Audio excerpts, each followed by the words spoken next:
Est-ce que Bardot est toujours aussi joli? Regardez, Nathalie vous présente Bardot. Et oui, ça va Et barder pourtant, Laurent. une planche.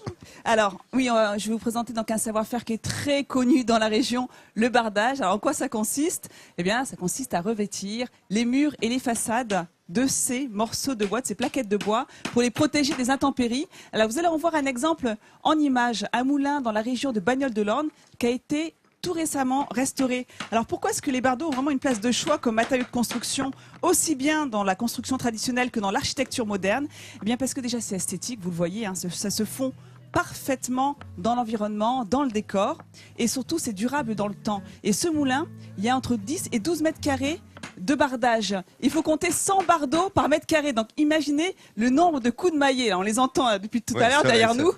Ouais. Alors, si vous voulez, pour que ce soit efficace le bardage, alors, il faut voir déjà comment est fabriqué un bardeau. Et la façon dont on va fabriquer le bardeau est très importante. Et on est parti donc chez Simon, à Saint-Martin-l'Aiguillon, le voir travailler.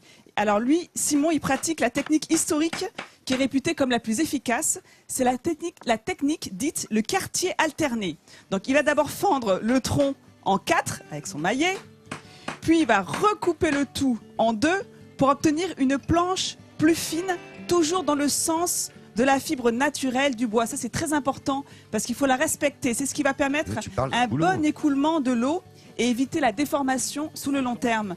Donc, vous imaginez que le secret de la longévité du bardeau, eh bien, il se cache dans ce geste ancestral que vous voyez là à l'antenne. Et ensuite, à l'aide d'un bandane, donc cette sorte de presse à pied, il va aplanir la partie non exposée du bardeau. La partie exposée, on la laisse à l'état brut. La partie non exposée, on l'aplatit bien pour la fixer aux autres bardeaux et bien clouer le tout ensemble. Et enfin, il va purger l'aubier, donc c'est-à-dire retirer l'aubier qui est la partie, voilà, regardez, il le fait là, la partie putrescible du bois. Donc un bardeau de qualité certes, mais maintenant, il faut bien le poser pour que ce soit efficace. Et donc là, je vais là, tu vois le travail de préparation déjà. C'est super. Non mais oui, C'est incroyable. T'as vu le tour de main? Le tour de main. C'est incroyable. Et quand tu penses qu'il n'a, Absolument. voilà, et il n'a jamais changé. Voilà, c'est le meilleur geste. Et c'est vraiment du bardeau haut de gamme. Mais alors pour que ce soit efficace, il faut apprendre à le poser. Et donc je vais aller voir Simon et Arnaud. Simon, venez à côté de moi. Première question. Alors vous travaillez que le châtaignier, parce qu'il y a d'autres essences de bois. Alors pourquoi le châtaignier? Simplement parce que le châtaignier est beaucoup plus facile à travailler que le chêne. Historiquement, c'était fait en chêne. Donc aujourd'hui, on travaille le châtaignier parce qu'il est beaucoup plus facile à fendre, tout simplement. On vous a vu fendre hein, dans les images. Ouais. Et je crois aussi qu'il est riche en tanins, un peu comme le chêne. Donc ça, c'est un avantage d'avoir un bois riche en tanins. C'est ça, il a une richesse tannique aussi importante que le chêne. Donc du coup, ce qui fait qu'il n'est pas attaqué par les insectes. Et ça, c'est très important. Alors, je vois Arnaud travailler. Alors, Arnaud, il travaille avec des clous, ceux-là. Alors, c'est des clous qui sont en inox ou en cuivre. Alors, pourquoi est-ce qu'on ne peut utiliser que ce type de clous? Du fait du tanin, justement, parce que le tanin oxyde tous les métaux, sauf l'inox et le cuivre. Ah ouais. Donc, ça veut dire que, par exemple, si on veut mettre une gouttière en aluminium, qu'est-ce qui se passe? L'aluminium sera percé comme le galva. Donc on n'a pas le choix. Si on met une gouttière, c'est une gouttière cuivre, gouttière bois ou gouttière PVC.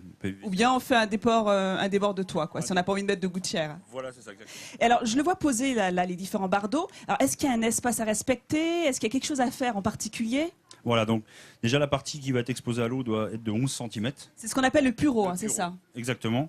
Et entre les bardeaux, donc deux solutions. Si le bardeau a été fait récemment, donc avec du bois qui est vert, encore humide, donc il faut les mettre bord à bord, parce que le bois va se rétracter. Par contre, si le bardeau est sec, il faut laisser un espace de 2 à 3 mm. Très bien. Eh bien, on vous laisse travailler, on va regarder le résultat final à la fin. Allez, voilà. on va les retrouver. Allez, bon travail, regardez, messieurs. Arnaud et Simon qui, Et merci pour toutes ces précisions. devant vous, devant vos yeux, font une plaque de ce bardage avec des bardeaux, vous avez compris. C'est de la belle ouvrage, hein, là, c'est vraiment étonnant. Un savoir-faire quand même. Une tradition, un artisanat pur que l'on découvre très souvent dans Midi en France. On aime ça, faire partager ce savoir-faire unique qu'ont les artisans français. C'est une bonne chose.